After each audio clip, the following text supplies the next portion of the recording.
Welcome everybody. We are here for Trees in the Urban Landscape with Andrew Kozier. He's from the University of Florida. And we are very excited to be able to host this. I'm Amanda with Living Roots Eco Design, and I will be in the background today. Welcome everybody. We are here for Trees in the Urban Landscape with Andrew Kozier. He's from the University of Florida. And we are very excited to be able to host this. I'm Amanda with Living Roots Eco Design, and I will be in the background today. So Andrew is Associate Professor of Trees and Landscape Management at the University of Florida Gulf Coast Research and Education Center. He is an expert in tree risk assessment, below ground tree biomechanics, and urban tree growth modeling, as well as the author of 2 popular tree identification guides. Currently, his lab is conducting Florida's first statewide urban forest canopy assessment. Andrew has 4 daughters and a basset hound, who I've been told may make a cameo appearance today. He's sleeping. Like, the first thing he does in the morning is get up and take a nap. So he may finish that nap any moment or any hour. Well, thank you for that introduction, Amanda. Amanda asked me to talk about trees and urban landscapes, and we had a bullet list of everything and anything about trees. I will not do that to you today. So we'll stick to 2 things for this one. Kind of first things first, and that is the benefits that urban trees offer us. And if you are from Florida, you're in a very urban state. And a very wild state. It's just kind of a state of dualities, right? And then we'll talk about planting. And, planting, most trees in urban areas, at least in the really human-dominated areas, are intentionally put there. There are more wild areas where we have natural regeneration. But if you want to make an effort or an impact on your community, planting is one of the most direct ways you can do that. To that point, this is the Baranof oak. This thing is almost surely a naturally generated tree. It is in Safety Harbor. It is just a legacy in itself. It's its own ecosystem. Look at all the epiphytes and the Spanish moss and things. There's even like small sable palms growing in this thing. It's amazing, and we all hope for this. When we plant a tree of any sort of longevity. And so we'll teach you a little bit of how to get the tree on the right start, because planting is one of the most trying and, deadly moments in the tree's life, because there's a lot of stresses involved with that. So I am an urban forester, an arborist, an urban forester, and this is my forest. This is Tampa, right? This is most people wouldn't think of it as forest, but it's a collection of plants, some naturally occurring and native born, some introduced from, in this case, we have Mexican fan palm from the western part of the United States. But it is a collection, and it's important, and it is the most direct connection most of Florida and most of those countries' urban population will have with nature. There are folks that never leave the city. Because they can't afford to. And if we want to have them make a connection with nature, this is the way to do it. Cities like Tampa recognize the value of this resource, and they have a very comprehensive management plan for their urban forest that they ratified, in every single department in the city adopted as part of their operations. This is state leading, if not national leadership coming from locally here in Florida. As part of this, they assess the benefits of their trees and the resource at hand every 5 years. We're actually going to do our next assessment for the city this coming winter. And you can see this is urban forestry. Can be that downtown setting or that residential setting in the upper left picture, or it can be some remnant swamps by the Hillsborough River. This is my grad student, Seth, recently graduated. His first week down from West Virginia, not expecting this to be his job, wading through a gator and pygmy rattlesnake infested swamp to measure trees for the city of Tampa. He was thinking strip malls and McDonald's, but he adapted. He didn't quit. So, and when we do these kinds of assessments, you realize what you have for a resource, and it gets picked up. People realize that this is important. So this is an article that came out on Arbor Day from National Geographic. This is a web article, and it's 9 cities that love their trees. And because my friend Sean Landry at USF had done a really detailed canopy analysis for the city, they were able to draw on his data and show what that was doing for the community. You know, and here it talks about decreasing temperature in the summer, which really is meaningful if you've been walking around lately, by 9 degrees in some areas. I've been to neighborhoods in Hyde Park where they've lost whole like streets of trees to disease and age, and it's night and day when you go to the neighboring street that still has canopy coverage.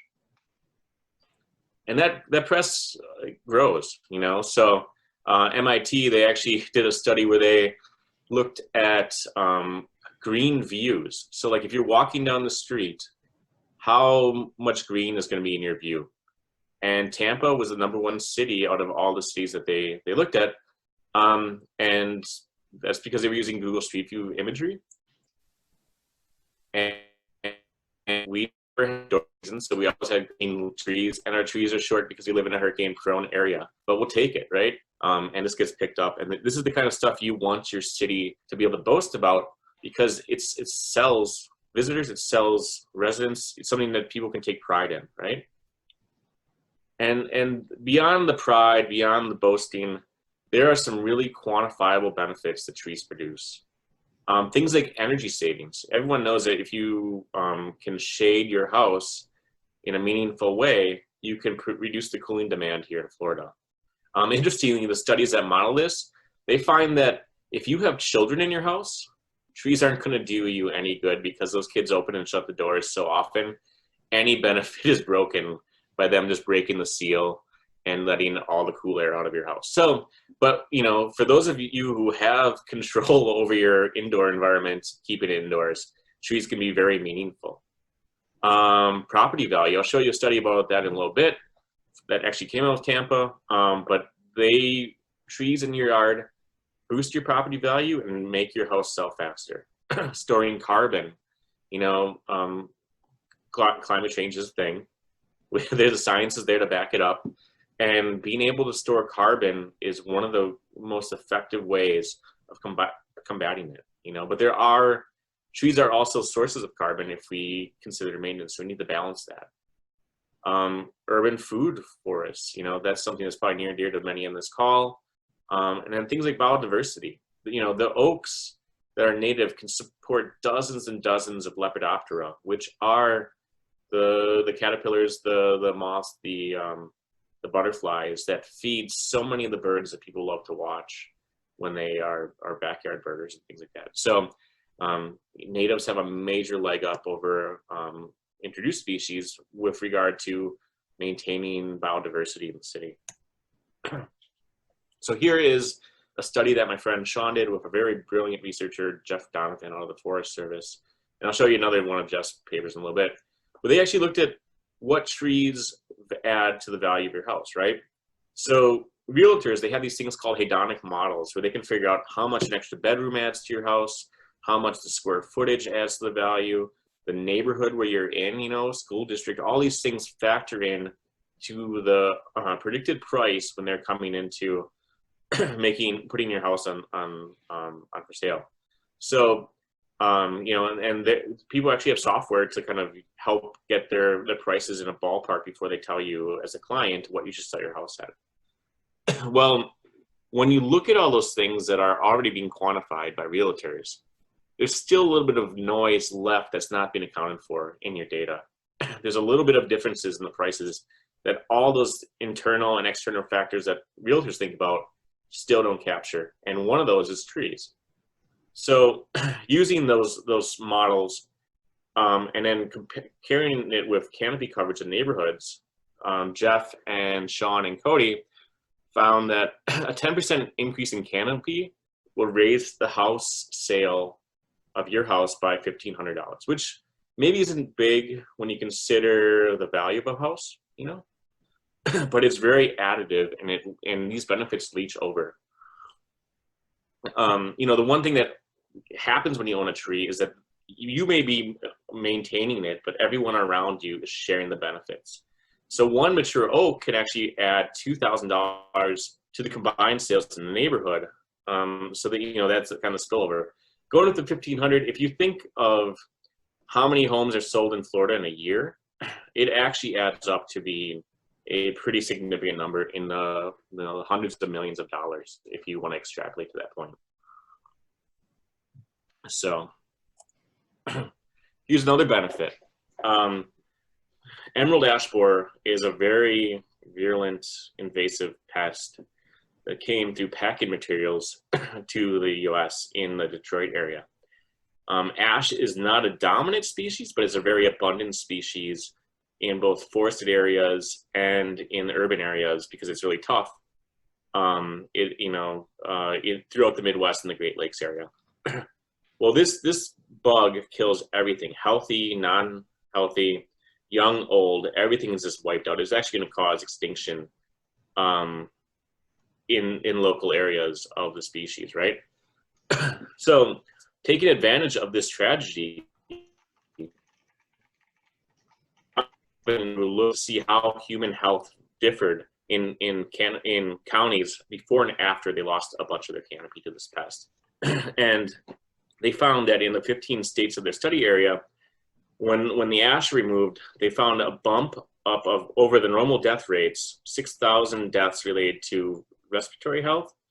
And then there's more stress when you don't have green in your viewpoint, right? Urban environments are pretty tough even on humans. Green helps mitigate that. They found that 15,000 extra heart attack or heart-related deaths occurred when you looked at counties that lost major amounts of their forest. So these are meaningful things. So looking at those benefits, one of the things that Amanda mentioned is that we are looking at the canopy coverage in the whole state of Florida to kind of get a sense of what the benefits are for the trees. There's a reason for this. Recently they passed a law at the state level that made it very easy to cut down trees for development and for, just because you don't want a tree anymore. You know, most trees had protections at the local level, and we want to see what the effect of this law is. So we're doing an assessment of the canopy to figure out what the state is now of our urban forests in Florida. And then we're going to be monitoring it over time to see how much this law affects trees in the Sunshine State. So what we did is we did a canopy analysis, which is you look at aerial photographs of an area and say you have 1,000 points over the city of Clearwater, and you count them and 300 points of those 1,000 fall on a tree. You can say with a high level of certainty that that city has 30% canopy coverage. And then there are certain benefits and certain models for ecosystem services which can take that very coarse data and actually make some sort of estimates of the value, the economic value of that. So we did this for all of Florida, all of its cities at least, and all of its metro and micropolitan area. There's about 29 metro and micro areas. Metro areas being like Jacksonville, Tampa, Miami. Micropolitan areas being a separate economic unit at a smaller level, like Sebring would be an example of a micropolitan area. And when we did this, we found that, well, the vast majority of the state, 98%, lives in one of these areas. So it's very meaningful. And that, not surprisingly, the Panhandle had the most canopy. And the southeastern part of the state, the most developed part of the state, also the part of the state that was historically Everglades, had the least amount of canopy, because we have to think about historical canopy coverage before the cities even existed, right? But these cities, and I gotta move this thing so I can actually see the numbers, these trees in the cities, they save the state on an average annual basis $605 million in healthcare costs related to respiratory health, based on the data of Donovan and others. This is a model we use called iTree. It was developed by David Nowak, who is one of the Nobel laureates on the Al Gore climate change team. I think you get like a 200th of medal, you know, like a sliver. And then we also looked at how much water trees save. So trees abate stormwater. You know, the Chinese call what they want to design sponge city, like where water, instead of getting shunted off a property as fast as possible to a drain, is actually taken in at the site where it's needed for the plants. You know, it's just ridiculous that we get water away from us as soon as we can, and then we irrigate to keep our plants alive, right? Well, trees help slow down rainfall. Their roots help make the soil percolate a little bit better. You know, water just travels right down the trunks and branches of the trees right to where they're needed, you know? And that saves 50 billion gallons worth of water that would normally go down a stormwater drain, sometimes getting treated at a cost to the city, you know, or sometimes even overwhelming the city's sewer systems, like has happened in the past with St. Pete here. And then finally, the big one, you know, like we don't put value to the CO2 sequestration because carbon markets are just so fluctuating. But the trees in Florida on a given year will suck up as much CO2 as is released by 15 coal power plants, 6.8 million houses, or 6.7 gallons of gasoline that cars would burn. So it's doing a lot. So how do we get these benefits? Here's a quote. It's an old quote, which is why it says he and not they or something, but we'll run with it. He or they who plants a tree plants hope. And that's what we want to do. You know, we want to care for our future generations. I have 4 kids. I want them to experience the same tree canopy and resources that I have right now, and maybe even more, you know, if possible. So what we want to do first is do a little homework, because it's really easy to go to a box store or a nursery store, pick out a tree just because you like it, it looks good at the time, and then realize that you've made an error that will set you up for long-term headaches in the future. So right tree, right place is kind of the mantra of Arbor Day Foundation and a lot of other people, often in relation to the size. So choosing the right tree. And these slides are now, I'm transitioning to stuff that my intern Holly Finley created, so I have to give her props for this. What is the purpose of your tree? You know, do you want a shade tree to shade your house and to reduce your heating and cooling demands? Do you want a privacy screen for your neighbors? I will tell you from experience, if you plant trees to screen your neighbors, they will not grow fast enough. You just want them instantly, so maybe put up a fence as well. Do you want color change, which is not very trustworthy here unless you have a brown tree like a bald cypress? Do you want a focal point? Because a lot of the colors, especially the reds, need cold nights to really come out.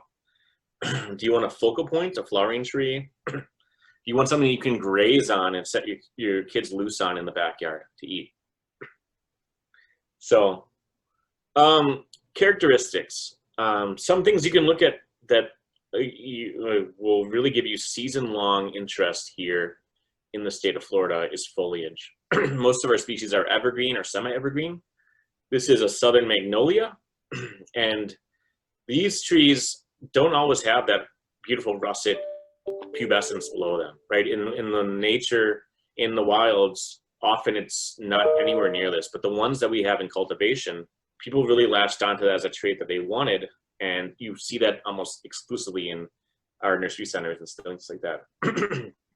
Palms, their fronds and their frond texture is an element that adds either coarseness or fineness to the landscape that can be used by designers to give a certain aesthetic. Conifers, same thing. Some of them are like pines, where they have kind of coarse needles. Others have feathery, you know, like a bald cypresses and stuff. So really kind of taking advantage of that when you design can help you create the aesthetic you really want. Bark is something that gives season-long interest. You know, silk floss tree has a beautiful bark. It's almost like iridescent photosynthetic with the, but you know, not a tree that you probably hug. You know, sand live oak has blocky trees. River birch goes all through shades of development. You know, river birches when they first start have this kind of salmony, papery bark, and as they grow older, it turns gray, almost like potato chips, just stuck to the side of the tree. This is a young stem on a river birch. Flowers. No one cares about most flowering trees until they're in flower, and then they want to know exactly what it is, right? So bottle brush, you can tell where it gets its name from all those plant parts that are just sticking out and flower parts that are giving it a bottle brush appearance. Other things have less visible flowers, but they're no less beautiful when you can get up close to them. Here's a red maple flower. Not very big compared to the size of the tree, but just beautiful when you get up with a zoom lens on that thing. Oleander, you know, they have oleanders, double flowering, single flowering. This is a tree that is, or a shrub really, it's under a aspiring tree that is planted almost purely for the flower, you know. Highly poisonous, so keep the pets and kids away from eating it. Although I've never had a kid voluntarily eat anything green on their own, so that might be a little overstated. Fruits. So flowers are pretty, but they don't last as long as fruits. So if you can have something that's very attractive as a fruit, that usually sits a little bit longer on the tree and adds more interest to it. Sea grape was my favorite tree until I until I parked underneath it at my uncle's house, and the parrots just love these things down there. Achote, you know, just a very unique seed. That'd be something for like a sensory garden to show people a structure. Golden trumpet tree, in addition to having really beautiful flowers, has a really beautiful seed structure as well. Form. You know, a lot of times you think of like Italian cypresses, they're very up and down, almost pencil shaped. That's cool for really tight spaces. But things like earpod trees and Dolonyxes, the Royal Poincianas, they have that savanna-like structure that makes them easy to tell from a distance. That is something people really like in park settings. So finding the right form, and if you have something like this, making sure you got the space to fit it in your yard. And then the other characteristics, I like knees on cypresses. Most people don't. Lawn crews hate these for some reason. I'm not sure why. And these things only are formed in compacted or wet soils. So they don't know what they do. There's a lot of theories out there. No one's ever proved what they do. There's a genetic oddity, but being aware of that is something you're gonna have to take advantage of or take account for when you're doing management. Winged elm.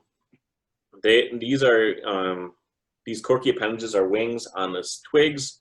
In the north, winged plants are valued for collecting snow and kind of giving a nice silhouetted appearance in the winter months when the leaves are off.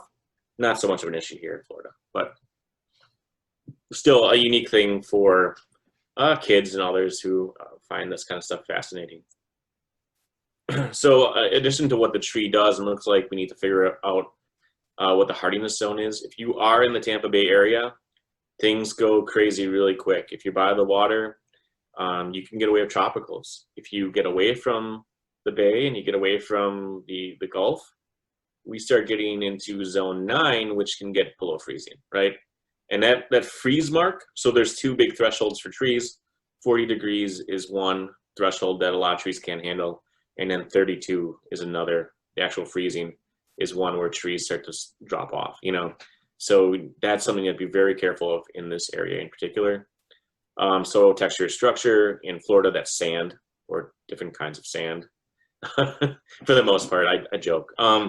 pH, most things like slightly acidic soil.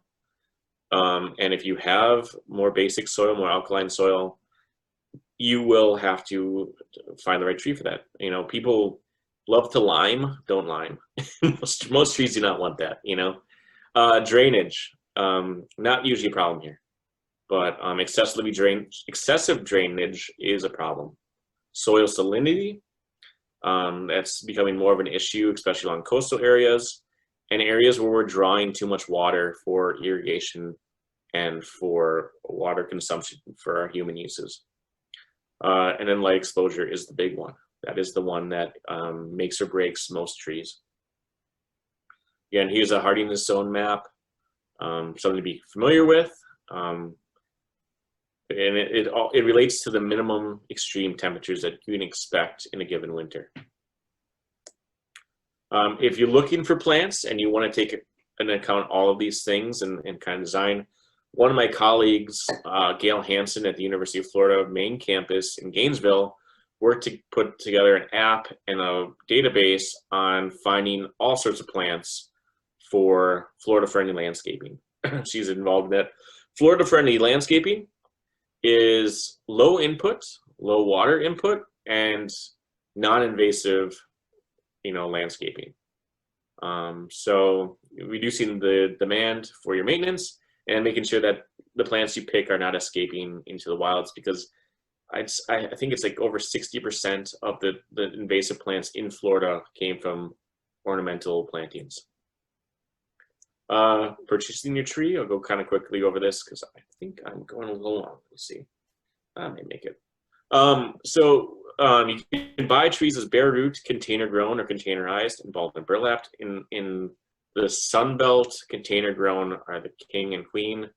Balled and burlap are still prevalent, especially when you're doing larger installations for developments. Bare root is almost completely a northern thing because it does require some sort of cooling or refrigeration to keep them from breaking dormancy too quickly when they're not in the ground. But you can order bare root, fruit trees and things like that from mail order catalogs. This is what they look like. They're bare root in that they have no soil around them. They're just packed in plastic with straw that's wet or some other material, paper sometimes. Containerized and container grown. These are have many advantages in that you get the entire root system of the tree when you buy it. But we'll show you that there are some drawbacks containers that we need to account for when we're planting, or we will be setting our tree up for an early failure as they strangle themselves. Balled and burlap. This is my favorite tree to plant. You lose a lot of the roots because a lot of the roots are cut off in the nursery, but you won't have a lot of the defects in your roots that you have in a containerized tree. These things are heavy. They're several hundred pounds. This is something you probably want to get a contractor to do. I planted several hundred of these, and it's a good workout, but it's not for everyone. So quality is important. If you don't want to put a lot of time and effort into your tree, quality is important. If the tree's healthy and it has some defects in its form, you can correct most of that with some knowledge and some time, But things like a poor root system, those are problematic because often those are more hidden defects. And then things like major wounds on the trunk, that tree may never recover from that. Trees do not heal. They do their best to wall off existing wounds and seal them off and can keep them contained in as small of a wound as possible. So they have limitations in that as well. In Florida, we have what we call grades and standards. Just like if you want to get a grade A large egg or a grade A medium egg, you know what you're going to get. There's certain parameters that need to be filled. Florida is the only state that has grades and standards for nursery trees. You can get a Florida Fancy, which has a single trunk, which is kind of our ideal structure for wind firmness. You can get a Florida #1, which is still good, but has defects in the upper canopy of the tree, often codominant stems, which are two stems of the same size arising from the same point, which eventually cause problems with branch attachment as a tree grows in size, and it needs to be corrected in the young. A Florida #2 is the same thing, but lower in the trunk, which means you have to do more work to fix it. This is just a little snip to when we prune, it's kind of funny. Every one of those branches is working against each other. They're competing with each other for light and resources. And if one branch is not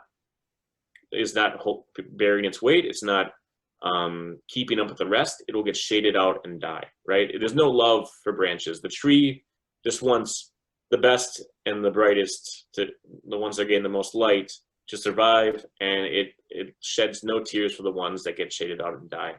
So when we prune, if we want to give one of those branches an advantage, we cut the other back, and you've hobbled the growth, you've hobbled the photosynthetic factory of that branch, and the other one will take off and win the race. So that's essentially what we're doing with pruning. We're selecting the branches we want to succeed, and slowing down the ones we want to eventually remove. We don't remove big branches at all, ever. We let them lag behind to the point where it's not a big wound when we finally remove them.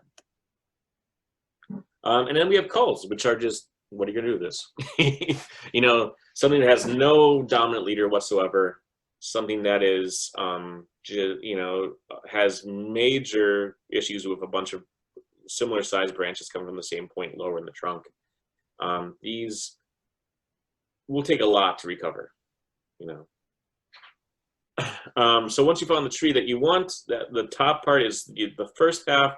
This, you know, we need to look at the lower trunk, make sure there's no wounds from or grafts that didn't set, or damage from vermin or biodiversity. Critters that were at the nursery eating the base of the tree, you know, weed whackers, things like that.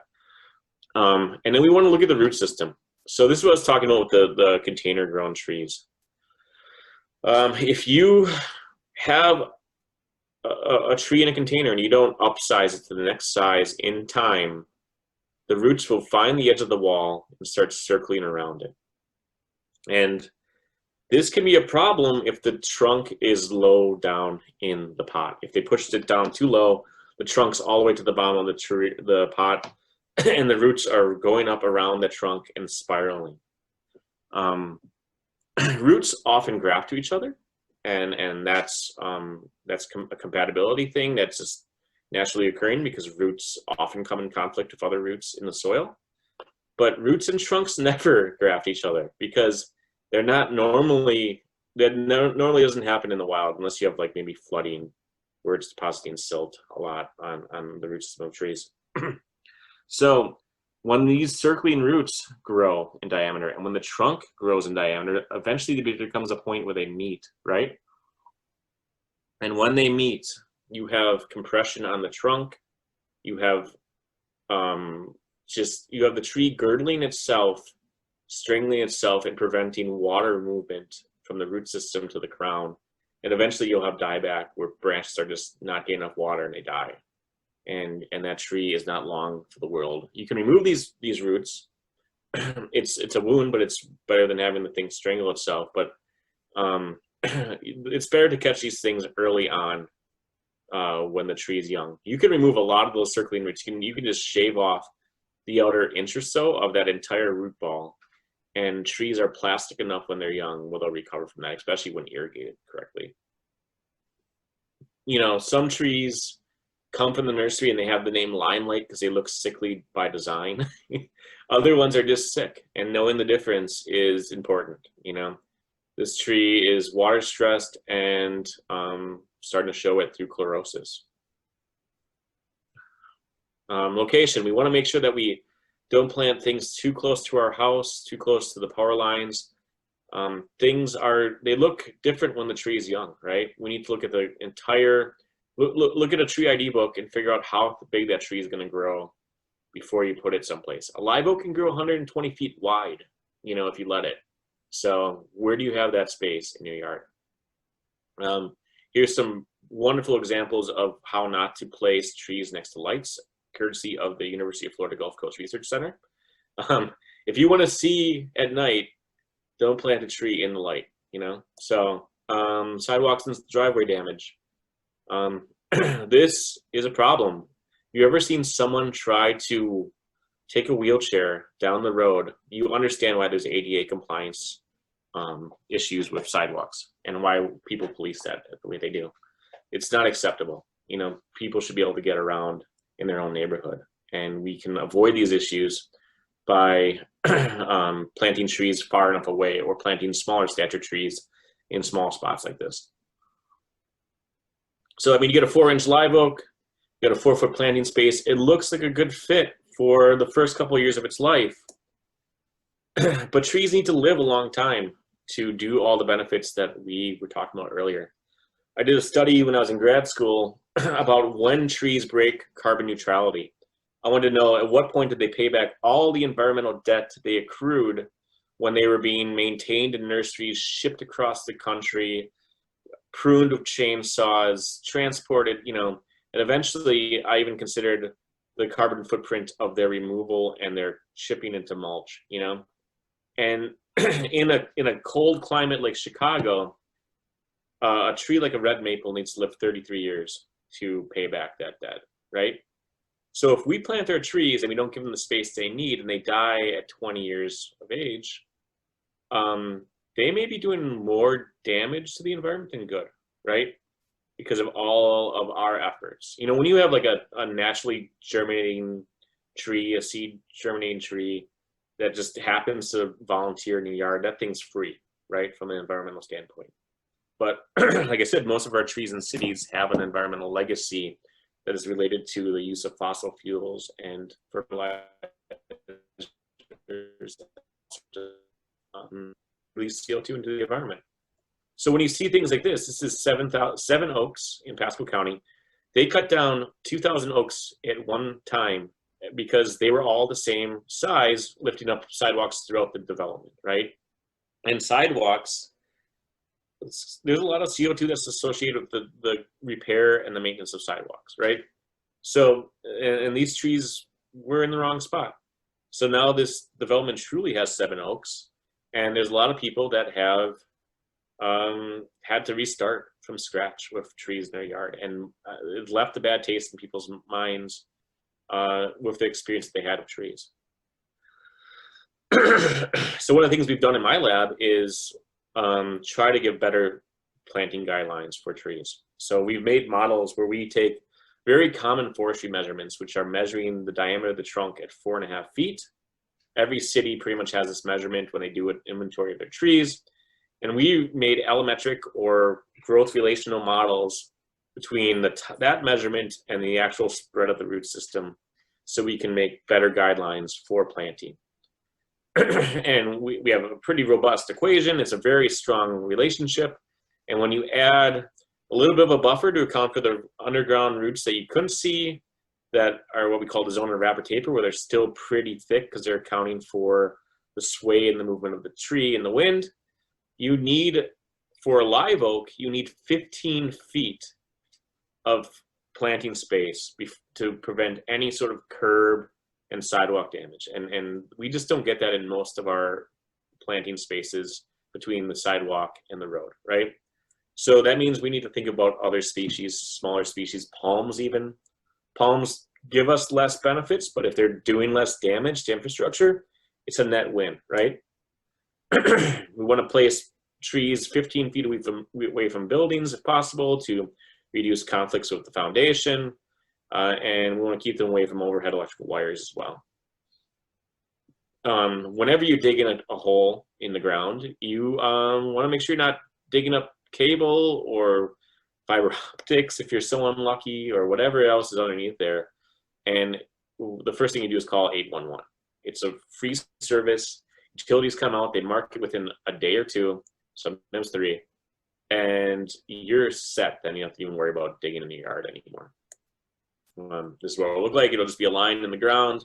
You don't dig where the line is, and you stay clear of that. And you probably want to keep the tree away from that, because if anything happens to that utility, they're going to be digging up your tree to fix that line, whatever it is. When you plant your tree, never carry it by the trunk.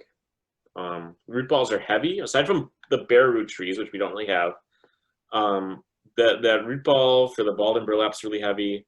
The containers can get pretty heavy, even though they have lighter fills, and you can cause major root damage or lower trunk damage if you're carrying it by the trunk alone. When you dig, these are the tools you'll need, and we'll show you how to use them. First of all, you want to make sure that you're planting the tree at the right depth. If it's planted at the right height in the nursery, it's not too deep in the container, mark that on your shovel, make a mental note, and you're not going to go any deeper than that, because if you plant a tree deep, it's going to suffocate, and it has a potential for the roots to grow up and circle the trunk just as it would in the container, you know? You dig a hole. I usually just place the tree where I want it, work a circle around it. This was the hottest day possible to plant this tree. I was quickly drenched in this activity. You dig until you've reached that mark, and then you stop, because you want undisturbed soil below the root ball if possible to prevent any settling. And we go wider. We go 2 to 3 times wider than the root ball to make sure that we've loosened the soil around the planting spot, and the roots have a really quick and easy soil to go into and root out into. You don't have to go super deep. You know, a saucer-shaped hole is sufficient, because most of the roots of a tree are going to be in the top 6 inches when it's mature, because that's where air and moisture are the best with regard to regulation. You check the roots, look for circling roots, look to make sure that there aren't any dead roots. They should be slightly light in color if they're living. Sometimes it can be almost whitish too. If there are a lot of black and discolored roots, that thing has root dieback, probably from being in the pot too long or from heat damage. Trees optimize for gravity. We call it gravitropism. So, you know, if you don't want a big sweep in your tree, just plant it straight. If you like the sweep, plant it sideways, and it'll correct itself over time, you know. Water this thing in. You know, the container holds in moisture. It's a smooth-walled plastic container. The moment that false kind of perched water table is removed, those soil mixes that they use in nurseries are meant to drain really quickly so that you don't have water logging in the container. So they can dry out very quickly in the sun, and then they can go hydrophobic if they are like a peat-based or an organic-based, and they will resist re-wetting when you really do want to irrigate it. Mulching, I'm speaking to the choir here on mulching. We don't want to go more than 4 inches if possible, because it's especially when you have finer particulates, it's the same as burying the tree too deeply. But mulch is important for building soil structure, for keeping weed competition down, and for preventing weed whacker damage and lawnmower damage if you have other people doing your lawn care and you aren't gonna be careful. I love these water bags. These are gator bags. I like the ones that don't rest up against the trunk like this. These are the juniors, I think they're called. They look like donuts. Maybe that's part of the appeal to me. These are great. You fill them up twice, maybe 3 times a week, and they slowly let water drain out. And not only that, because it's an impervious barrier on the top, they trap the moisture in, and I've never lost a tree with these gator bags. I will say that fire ants really like these things too. So if you are lifting it up to fill it, which you have to, go quick and maybe wear gloves. So trunk wraps, they can be helpful, or they can be a personal challenge for the person doing your lawn care. I've seen people use these things as a backstop for the weed whacker, and they actually do worse damage because the trunk is there and I think it's protected. So staking, we're nearly done, folks. Thank you for your patience. So to stake or not to stake, trees build taper in response to wind movement. Trees, as they move, trees don't like to move, right? They're not running around places, but as they shake and they move, they put preferential growth where it's needed to stabilize themselves. So if you are staking a tree, they don't feel that movement, and if you stake it too tight, and they won't feel that, and they won't develop a strong trunk like they would if they are given some ability to move around. And if you stake too tightly and leave the staking on for too long, you can actually have that preferential growth grow higher up in the trunk and have swelling above the staking materials. So my rule of thumb is only use them if you have to. I would say we generally have to in Florida or things like the plain states where you get decent winds. If you're in a more protected climate, probably not needed. Here's an example of a guying system. You want the materials to be wide so they don't girdle, flexible, and temporary. Here's a thing I really like. It's called the Treemato. It's tomato stake that they made oversized for trees. It's a circle, and there's rubber bands that allow the tree to move back and forth. It's only one stake, and these things last a long time. You can just keep reusing them and reusing them. I find them to be very effective for smaller caliper trees. Really rigid guiding systems can girdle trees, and if they're left in too long, eventually they become part of the tree and forever and ever. So leaving them on for one growing season, probably at the most, is advisable. People like to prune trees a lot. They love to remove parts of trees. It makes them feel like they're doing something. When you are planting a tree, resist that urge. Only remove broken branches, dead branches, because those branches are what are fueling root regrowth into the surrounding soil, right? If it's not your backyard tree and you may not see that tree again for a couple of years, if you work for a city or something like that, go ahead and do some structural pruning, because the tree is going to be better off than having defects get worse over time. Fertilization, if you're planting in the summer, you can't do it in many counties in Florida, or at least enough in the Bay Area. But in general, it's not needed. Container trees come with fertilizer in their mix, slow release fertilizer. It's part of it. Those little bubbles and balls are fertilization. And if you have like a highly soluble fertilizer, it can actually cause water stress, given the salts in that fertilizer, if you are not watering the tree enough. So just don't do it. They don't need it. Watering. Establishment. You can tell a tree is established when its twig growth mirrors what it was approximately in the nursery. Probably won't be as much, but you'll see like a shortened twig elongation kind of node as it's kind of struggling with the establishment period. And as it regrows into the surrounding soil, it'll get back to where it was before, and it'll be your sign that you don't have to give it as much care as it needed before. And just don't plant too deeply again, don't overwater, don't underwater, and then don't over mulch, and use mulch to give your tree the best start possible. Keep the soil moisture on the tree, but don't drown it.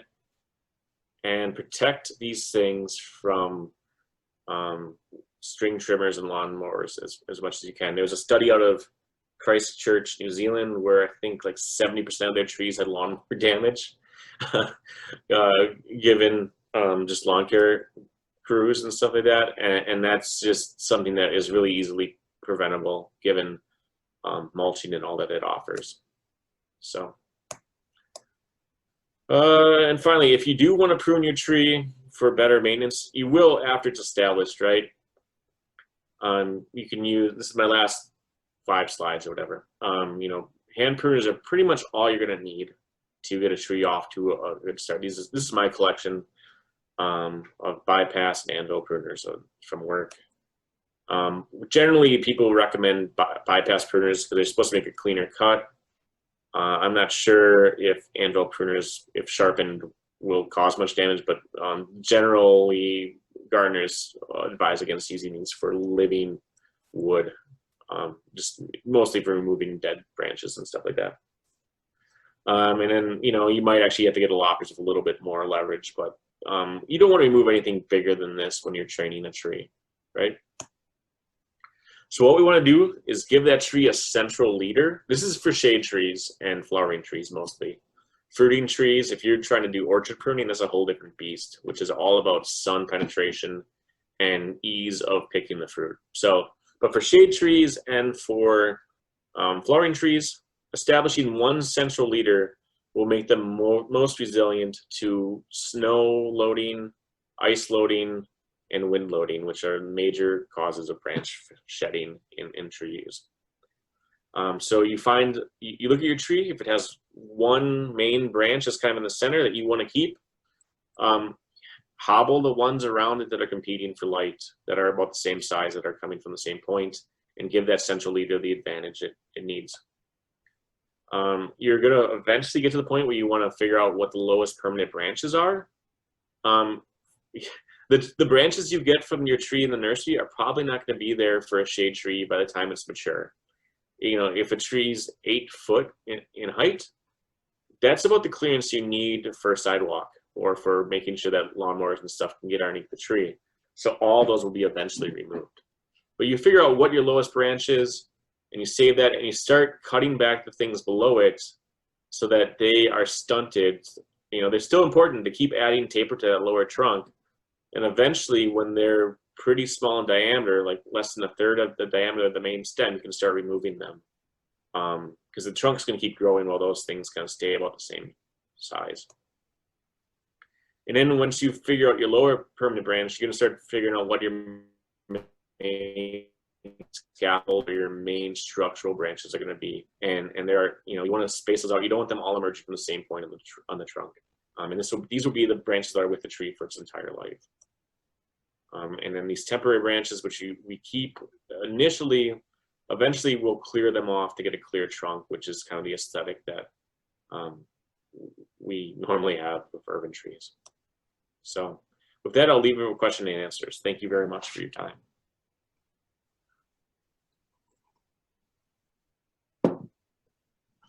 All right, everybody, we have a bunch of questions that came in. So thank you for those. We have one question. As an LA, Joe says, it pains me to see homeowners prune residential lot street trees, especially live oak trees, to a ball shape. Does this hurt the main leader, roots, or health of the tree? Yeah, I mean, the ball shape is, it's a maintenance issue. We sometimes call it topping, depending on how it's done. It's the indiscriminate pruning of a tree that totally disregards the natural structure of that tree. You should always remove a branch to another branch at its attachment. You should, you know, if you take, because branches normally shed all the time, right? They shed to, you know, a lateral branch that's going off a tree on the trunk. As that gets shaded out, it'll die back and eventually fall off the tree. And the tree has what we call branch protection zones, which prevent decay from moving into that loss of a limb, right? Well, when you bypass that and you cut indiscriminately just anywhere on the tree, you no longer have that protection zone and you are opening up the tree to decay. And when you also cut to a point B that's not to another branch, you have a lot of suckers and sprouts come up because apical dominance has been broken. There's no other branch to kind of take over, and you have a lot of regrowth come back. And those things are weakly attached because the tree's starving. You've cut the branches in a place where you've removed a lot of foliage usually, and there's a lot of regrowth, and the tree puts on that growth fast to get the food factory going, and that regrowth is not strongly attached and will break off in the wind. So if you're going to do that, you should have to re-prune it every year. You know, like if you want a ball, get a ball, but you're going to maintain it every year. Otherwise, you're going to have problems. You know, and there's this pruning style called pollarding. If you've ever seen Harry Potter and seen the Whomping Willow, that's an example of where you keep cutting it every year, and eventually you get these big calloused knobs. That it's something. I don't like it, but it's an approved pruning method. Would So, that be similar to the crepe myrtle method of pruning that a lot of people use? yeah, I actually, yeah, so crepe myrtle or murder is essentially like lazy poularding. Like you're not cutting it back to the same point and making a knuckle. It's just like wherever you can get a hedger on it. And so you keep getting like the cuts keep moving up a little bit and it gets ugly. If you want to enhance flowering on your crepe myrtle, just cut the tips of the branches off, right? Like just little snips at the ends to get new regrowth. And what that will do is you'll get more flower buds without doing structural damage to the tree. And you'll have a bigger tree eventually that has a lot more flowers than a 3-foot shell of a living woody organism. So. All right, we have a follow-up question from that same person. Or I think same person. Is it necessary to specify bracing as a requirement? I thought bracing is similar to a trunk causing weak roots. So bracing, usually bracing is done when you have, well, bracing could be a couple things. It could be bracing higher in the canopy of the tree, where you're putting metal rods in to stabilize branches that you think will fail because they have some sort of weakness, right? The other bracing is to put like a prop that goes from the ground to the tree if there's some sort of root damage and you think the tree's going to fall over, right? When you do that, you're trying to prevent a catastrophic failure of the tree. Now you've created a dependency on the hardware, and that hardware needs to be inspected every year to make sure that it's still functioning, it hasn't rusted through, and it's working as intended. So it's a maintenance demand when you get to that level. Okay. We have another question here. This is about salt tolerance. This person has some small oak trees. She thinks they're laurel trees in her backyard. And after taking one of my classes on natural landscaping, she became concerned about salt. She has a water softener, and the flush happens once a week. It discharges underground at about, it says 10 feet, but that's pretty deep. I'm going to imagine that's probably 10 inches deep in the ground. And this is within 10 or 15 feet of her trees. Should she be concerned about that salt with her oak trees? I mean, if you're not seeing grass dieback, maybe it's not too bad. What you can do is there is a meter that you can buy on Amazon for like maybe $50 or whatever. It's called an electronic conductance meter. And you can actually take like a soil sample and then put it in a container and then flush it with distilled water and measure the salt content that's coming through that leachate, right? What electronic conductance does is measures how readily electricity moves through a solution. And when there's salt in the solution, it moves faster, right? So it can give you a reading on the salt content. And people use that for fertilization salts. They use it for all sorts of salts to see if they've reached levels that are toxic to plants. And you can look up those levels online. And what was that meter called again? Electric conductance.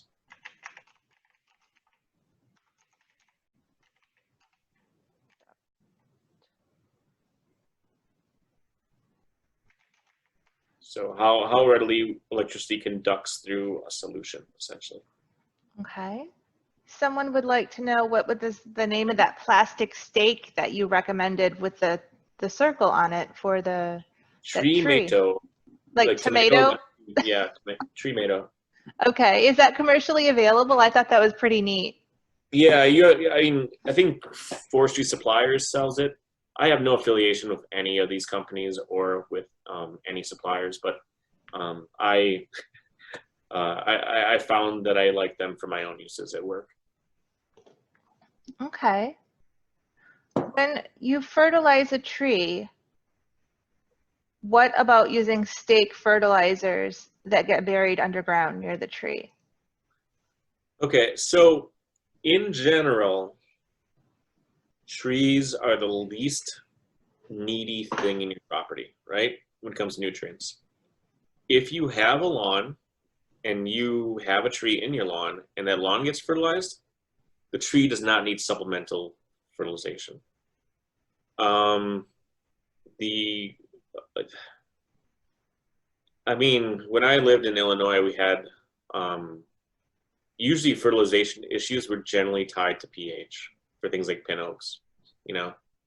So it wasn't that the soil wasn't fertile enough, it was that the pH was locking up the nutrients because it was just too basic in many places.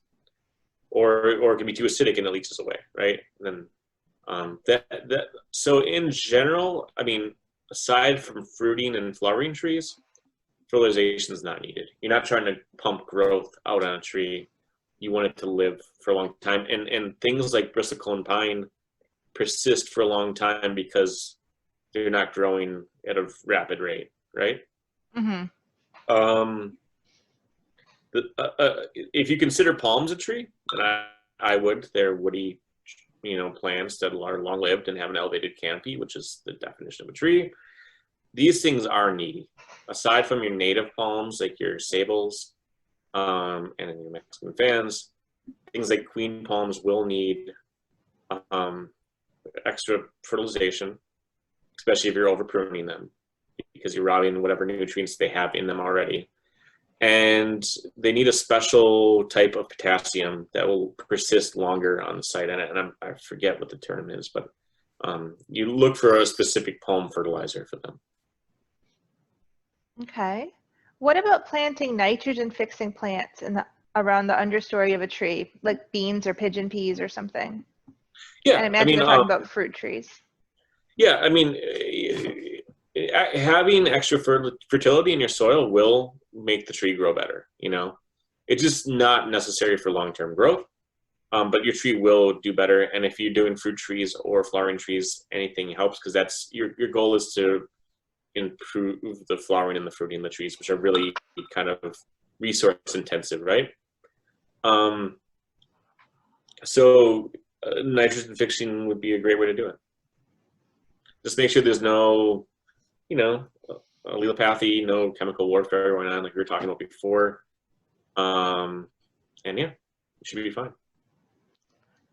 All right, we have a question about the best type of fertilizer for a fish palm in a container.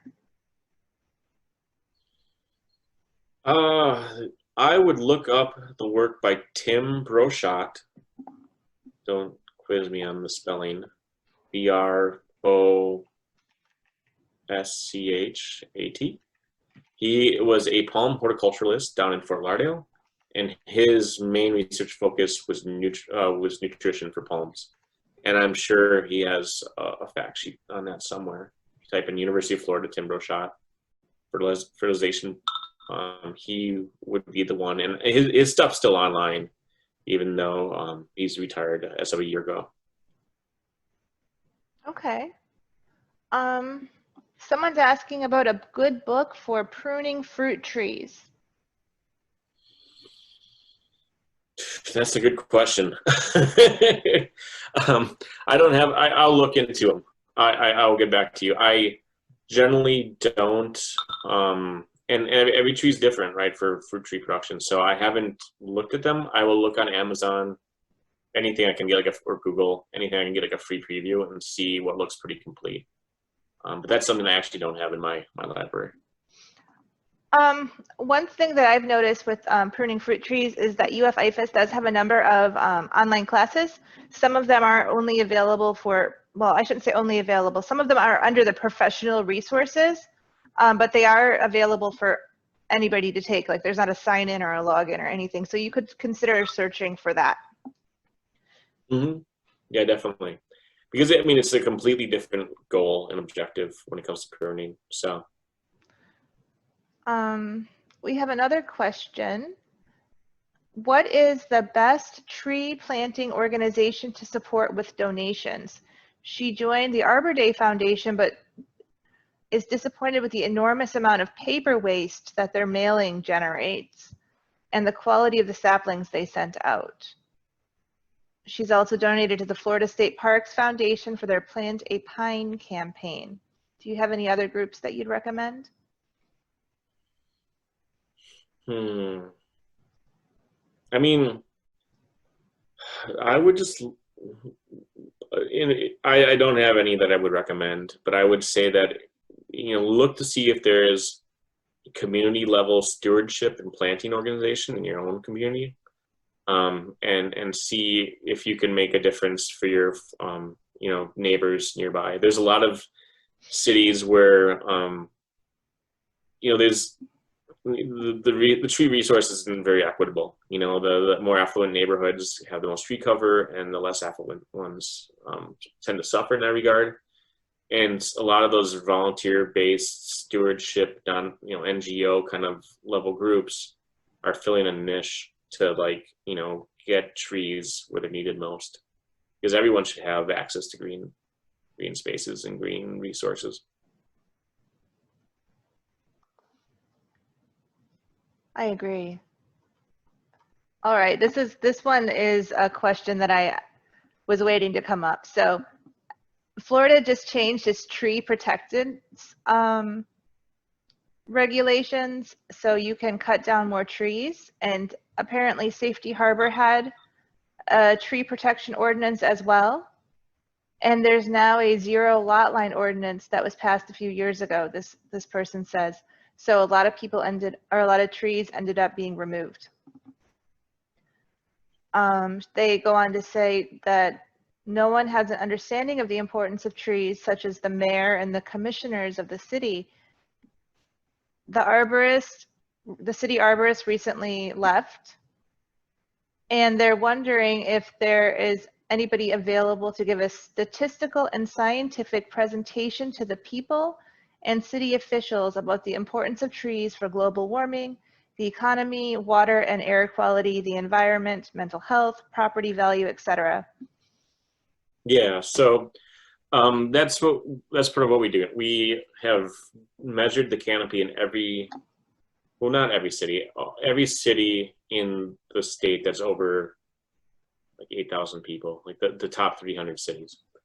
And what we are doing is we are giving that information to the city. We're running the same model we did with the iTree model, and we're going to give every city a rundown of what their trees are saving them with regard to healthcare costs, carbon sequestration, and water, stormwater. And there are more benefits than that. These are just the ones that are most easily quantified, and we can use our data to do that. We have done presentations for Gulfport most recently and other cities to kind of help them make the case for trees. It's an easy thing. People get behind it. Trees are kind of like the charismatic megaflora, the pandas and the whales of the plant world, right? And so it's easy to get support for them. And people just don't understand what's going on. That new law is not, in theory, it's not carte blanche, cut down any tree you want. It's only supposed to be a dangerous tree. And the people that can decide if a tree is dangerous or not are certified arborists or landscape architects.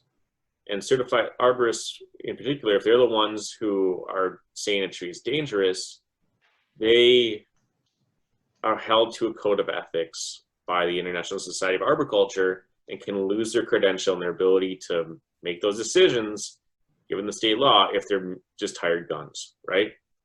So, I mean, and that's something that our organization, I'm on the board for the International Society of Arboriculture Florida chapter. We're trying to educate people on the ethical implications of just cutting on a tree to get rid of it,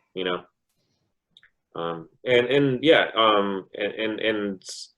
you hear cases of people using this law to remove trees off a vacant lot, right?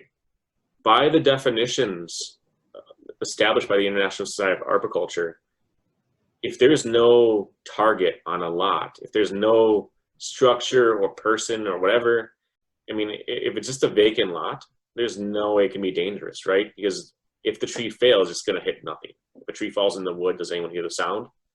So that's a way that the law is being abused at the current moment.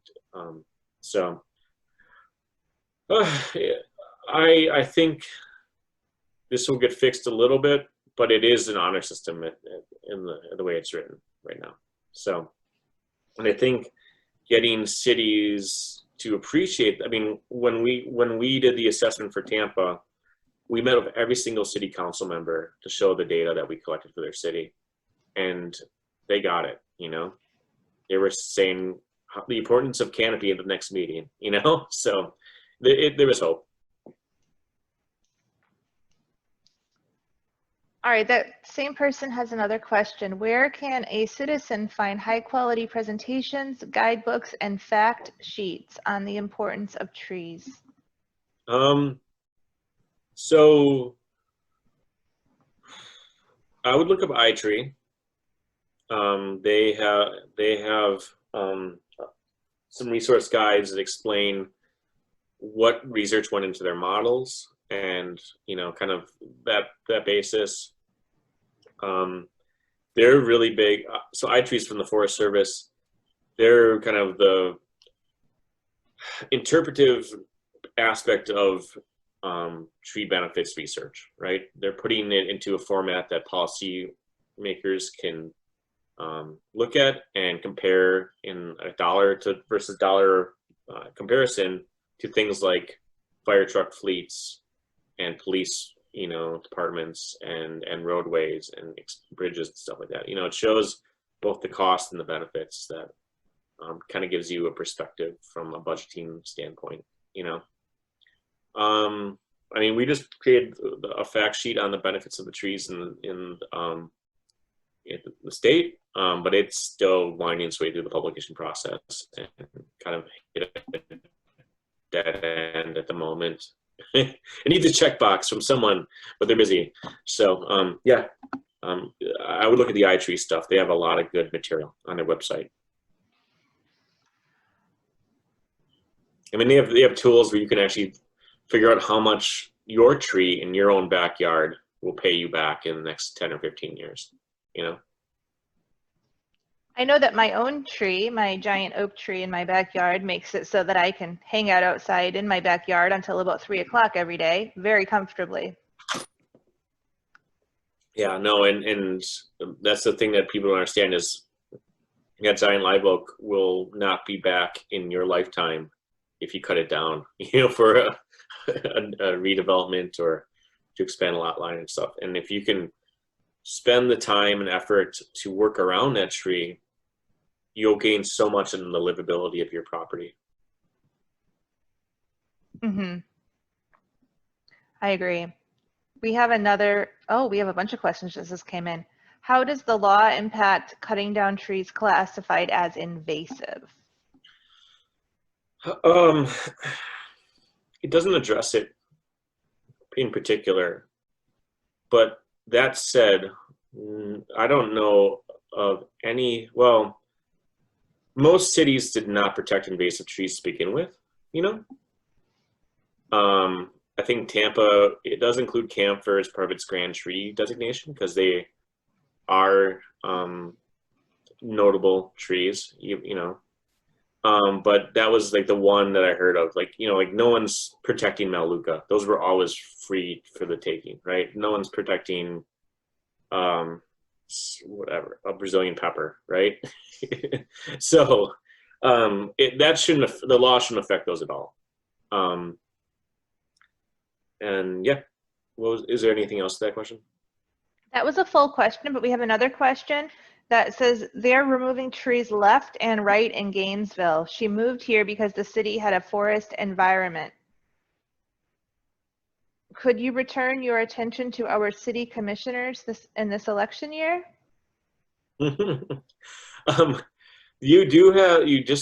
Gainesville just hired an urban forester. I believe they did actually. So that might help to have an advocate on staff that can speak to that.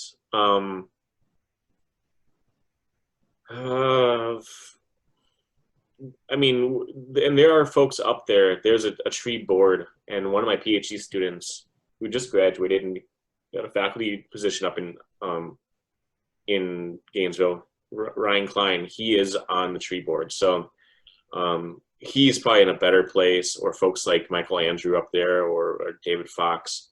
they're probably in a better place to speak to the commission because they're local experts there on, in the city. You've got a lot of tree people in that one little city thanks to the forestry department there. Huh. Now, I know I have a question. Well, I have a Okay. couple. Well, I'm going to tell a story first. I had a client recently, last year, who wanted some native plants installed in her front yard. She wanted to do it herself, and she wanted me to do a design for her. So I said, you know what? All right, I'll do a design for you. That's great. In the meantime, you call 811. So I got the design done, and about a week later, she called me and said, okay, we got 811. Here's some pictures. And we lined up the design with the pictures of the 811. And lo and behold, smack dab where we were going to put the centerpiece of the yard, this beautiful southern magnolia tree, which get pretty big, was where the underground electric and underground plumbing went into her house, crisscrossed by some cable that was running underground, and where we thought there wouldn't be cable running through underground. So there were like 2 lines going this way and 1 line going this way. And if we had not called 811 and planted that magnolia tree, who knows how much damage that may have caused the entire neighborhood over time. Yeah, and sewer lines are, trees love those things. You get one little crack in a sewer line and the roots will colonize that as fast as they can because of the nutrients and the air and the water. And pretty soon you have high tide in your house like every other year. So I have seen a lot of damage to trees lately that looks like the bark is splitting open, where there's either a cut on the tree, like where someone pruned, and it's almost like peeling back, or it's on the trunk of the tree. Have you seen that lately as far as a disease that might be going around? I can send you pictures by email. Yeah, so some of that splitting could be, and I'm sure you know this, if you don't do a 3-point cut on a large branch, where you cut, you do an undercut, and then you cut out beyond that, and then the branch will break away and hit the undercut before it tears down the side of the tree. And then you remove the lighter stub. If you don't do that, you can get that kind of occurrence on trees, and it would show up more on a thinner bark species, right? You can also have what they call sun scald. So if usually on thin bark species, if you have a shaded area of the bark that becomes sun exposed, like in short order, like either because you planted the tree and it was facing north and now it's facing south, whatever that direction is, or because you remove a branch and now that area is sun exposed, it can actually kill the cambium below the bark. And then you'd have the splitting over time. Okay. I've started to see that on several fruit trees, and it's something I haven't seen a whole lot before. And then another thing I've noticed is sometimes trees have roots that come up above the grass, meaning they're partly above the grass. How bad is it to mow over those and kind of shave off the surface to the trees? Is that really bad for them? I have a weekly call with some researchers from around the world that it's like our happy hour that we started during COVID, and that is exactly what we were talking about. No one knows, but long story short, but it's a wound to the tree. So what those surface roots are showing you is that the soil is generally inhospitable. It is usually compacted or waterlogged, because the roots are finding what they can at the soil surface a little bit higher than normal, right? But that doesn't help you when it's been like that for 20 years, right? If I were you or whoever was dealing with this problem, I would just plant, like, I'm thinking Confederate jasmine, but whatever kind of ground cover you like that's higher than the roots, that will outcompete grass and things, so you don't have to mow it at all, And that's just or just mulch, It's a really easy solution, and it looks good when you have like a nice even kind of ground cover layer. It adds a little depth to the ground layer. Okay, So in other words, we should not be shaving off the top of our tree roots with the lawnmower. No, I mean, those things are the spokes of a wheel that are keeping that tree upright during a storm, you know? Mm-hmm. And when you shave it, you're reducing the holding strength of the root system. You're impacting water a little bit, you know, but there's some redundancy with regard to water transport and roots. And those trees will grow back. The roots will regrow to seal off that wound, and it'll be bigger than it was before. You have to keep whacking it with your lawnmower over and over again to keep it at that level. All right, we have one more question. Is there a way to file a complaint about violations against arborists who are recommending that trees are cut down that are not dangerous? Yeah, I mean, it has to be a clear-cut case. So I think the two clear-cut cases I could think of would be someone using the new law to clear-cut a vacant lot, right? Because that, I think that could be easily argued that there's no risk at all because there's no target on that site. The other alternative would be what happened in Tampa on Gandy, where you have someone who's arborist shopping. The first consultant comes on the site, says the tree is fine. The property owner doesn't like that report and finds another arborist who's willing to do the work. And then the first report exists, right? And you can't hide that the tree's been removed. Look, once it's gone, it's not there again, right?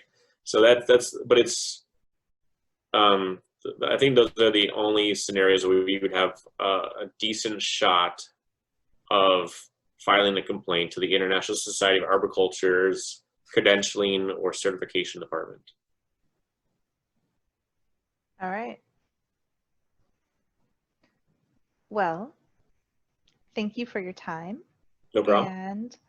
And I'm really appreciative of your presentation. I know I learned a lot. I've taken quite a bit of notes. And I know that our participants did too. We had a lot of great questions. So. No, sounds good. I'm always available if you like trees. I like to talk about them. Kids don't listen to me anymore. So, okay, take care, everyone. All right. Thank you. Thank you.